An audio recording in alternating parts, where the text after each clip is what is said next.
জয় মা তারা বন্ধুরা, আশা করি তারা মায়ের কৃপায় ভালোই আছেন। চলুন আর দেরি না করে বরং তারা মায়ের মন্দির প্রাঙ্গণ এবং আনন্দময়ী তারা মাকে দর্শন করায়। ওই দেখা যায় তারা মায়ের জীবিত কুণ্ডের ঘাট, আর দেখা যায় তারা মায়ের মন্দির।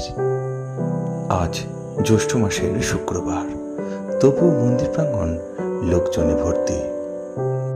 ভক্তের আগমনে তারা মায়ের মন্দির জমজমাট।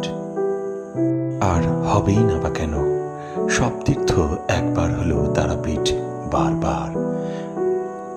আনন্দময়ী তারা মায়ের টান থাকলে ভক্তগণ মায়ের কাছে বারবার আসবেন। আনন্দময়ী ব্রহ্মময়ী তারা মাকে দর্শন করুন, আর মায়ের কৃপায় আপনার সকল ইচ্ছা পূর্ণ হোক। জয় মা তারা, জয় মা তারা।